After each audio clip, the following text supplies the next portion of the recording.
And MEPs will get together again to elect his successor, who, by the way, under Parliament's rules of procedure, has to come from a different group, from Mr. Busek's group, which is the EPP group. So his successor will almost certainly, not in theory but in practice, be either a socialist or a liberal. The post of president is not, by the way, like being president or prime minister of a country. It's don't forget, there's no government in the European Parliament. There's no prime minister. There's no cabinet. And the post of president, although to be president of the parliament you have to be an MEP, that's clear. But the post comes, and therefore, by definition, I suppose, a political animal. The post comes with relatively few political powers, and it's best compared with the post of Speaker of the House of Commons. It's the responsibility of the President to ensure that debates are held properly, and particularly, of course, voting is held properly in accordance with Parliament's and Europe's democratic traditions, that no attempt is made to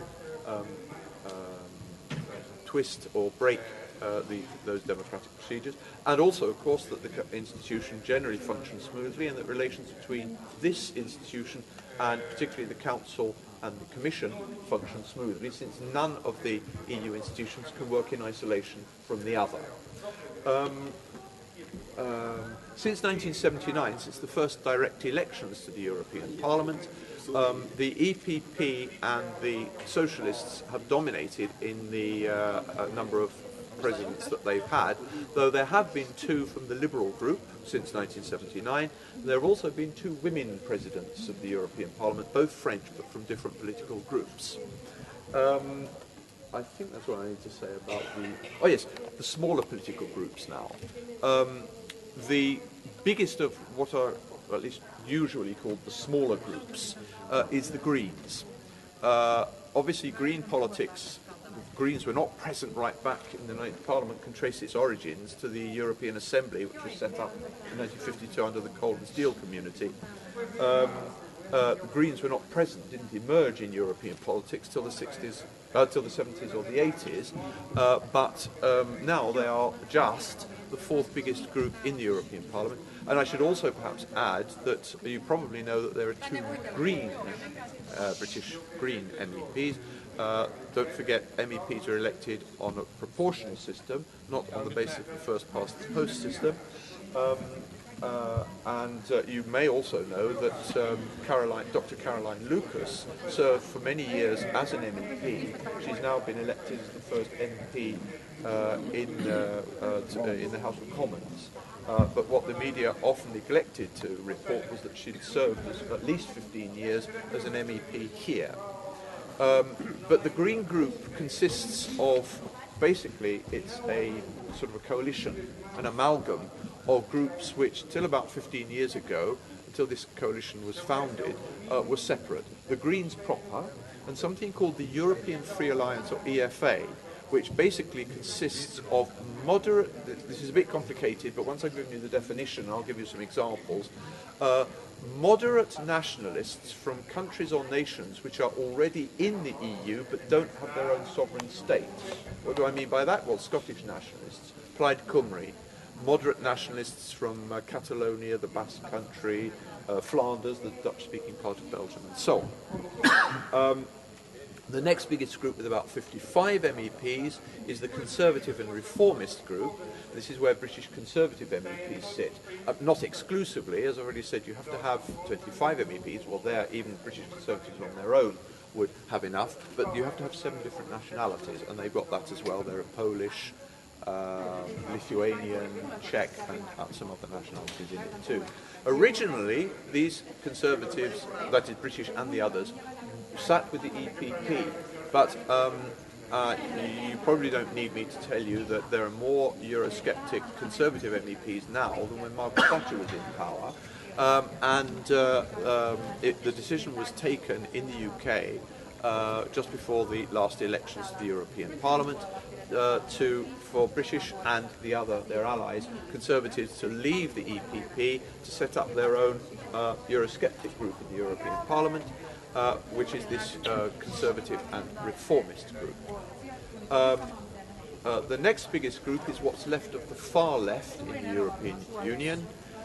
It has rather an unwieldy title. It's called the Confederal Group of the European United Left stroke Nordic Green Left. And by the way, as regards the Nordic Green Left, please don't ask me how it's possible to reconcile Marxism with green politics. They'll have to ask somebody from the Nordic Green Left.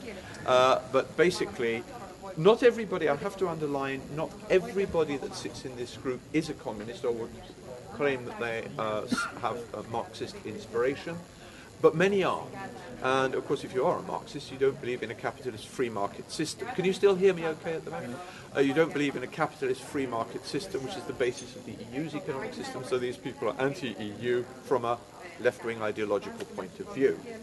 And on the other side of the political spectrum is the Group for Freedom and Democracy, which basically consists of MEPs who want their countries to leave the EU. And of course, UKIP is not the only people, but it's the only political group in the European Parliament where the policy is for the individual countries, whether it's the UK or Poland or whatever, to actually to leave the EU, and they have just over 30 MEPs. Then, as I say, there are the independents or non-attached members that I've already referred to. There is no obvious dividing line or demarcation line during plenary sessions where one group ends and another begins, but places are allocated to the 7 political groups and indeed to the independents, and each MEP knows more or less where he or she should be sitting, because the same groups are allocated, the same seats are allocated to the same groups from one session to the next.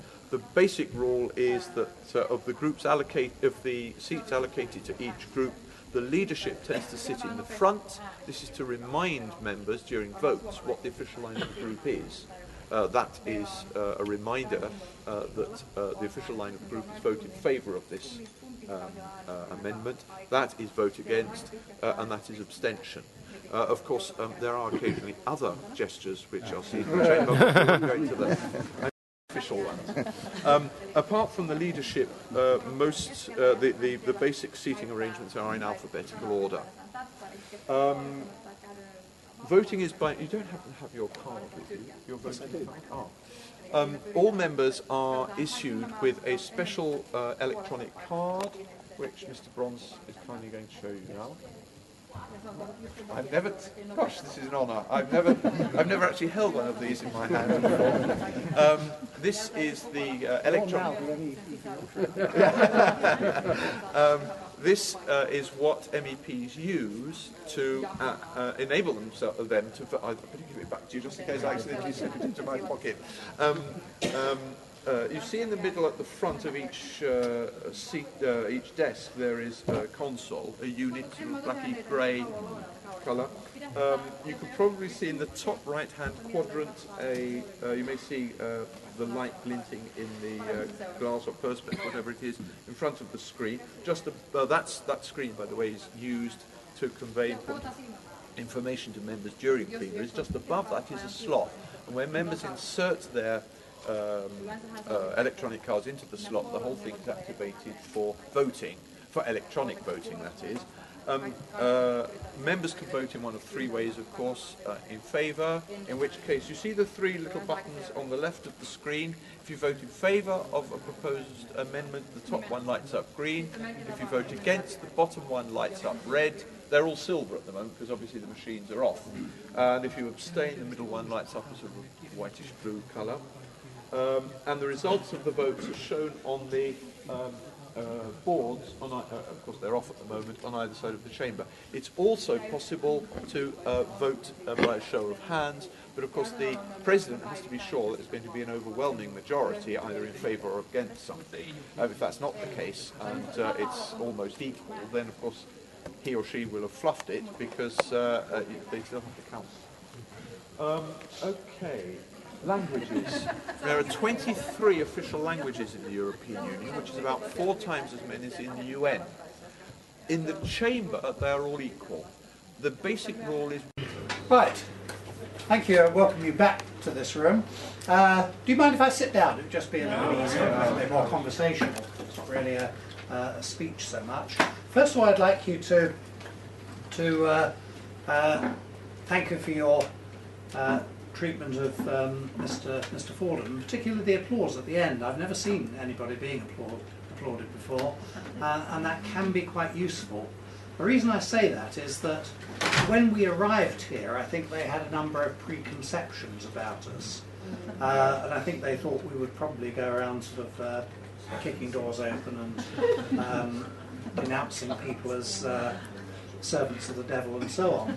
And to some extent, the way that we behave towards them, you know, that's the two of us MEPs, but also, you know, people who come along and are obviously associated with us, has an effect. And I have noticed that the attitude of the officials has softened a little bit towards us. They're more cooperative than they used to be. I've heard along the grapevine, for example, that when Mr. Fordham was first assigned to speak to a group, he wasn't keen on doing so. But he's now met two of our groups, and the previous group acted fine. You've acted splendidly, and it makes a difference. We get cooperation from all of that. Right. One or two, if you like, factual points. The non-attached that we're members of, that contains 30 or so, I think I've lost him now actually. Michael Barnborough, I think it was. Yes, you asked, didn't you, about, you know, what are they made up of? Well, it's about half of them could be described as nationalists of one kind or another. You know, so us, Jobbik, Front National, Vlaams Belang, and, well... Attacker. Attacker. Yes, Attacker for the Bulgarians, the Austrian Freedom Party. Then, in addition to that, there's the Dutch Freedom Party. Now, the Dutch Freedom Party are rather strange. They're sort of liberals, liberals who object to immigration because it will make Holland less liberal. Is that a bit of a contradiction? You know, they are anti-immigration generally, but they make a particular point of being anti-Islam, and the reason that they're anti-Islam is because they see Islam as being a very illiberal doctrine and one that doesn't suit their Dutch liberalism, which means that they do not, at least publicly, want to be identified with any of us. So there are some tenuous connections that we've built up with them, but not very many. So if you added those, it would bring us up to about 18, but still well short of the 25 that we need. You might like to know that the figure used to be 20, but there was a Richard Corbett MEP, I say was because he's no longer an MEP, who sat for, he was one of the Labour MEPs for Yorkshire and the Humber. And he decided to have a go at particularly the nationalist element of the non-attached, by raising the level from 20 to 25. He proposed it and got it through. Thank you, Mr. Corbett. But I can't thank you personally, Mr. Corbett, because not only are you no longer here, but I took your seat. So although he got one over on us, we got one back, which is rather nice. One of the things, you know, he mentioned about how the whole of Parliament moves every fourth week. This really does have to be sort of mentioned and then mentioned again. Every fourth week or so, the Parliament meets in Strasbourg. So obviously we parliamentarians have to move to Strasbourg. No great problem there, is it? Just us travelling 4 hours. But it doesn't stop there. All the offices move as well. So the offices where we put in our claim for travel, for example, or the offices where we do arrangements with appointing or removing staff, and so on and so on. All of the offices move. It's almost like having a feeling of déjà vu. I might go and talk to somebody in an office here, and then in 2 weeks' time I need to see them again, but we're in Strasbourg. I go to the corresponding office, the same people sitting behind different desks in a different city. The amount of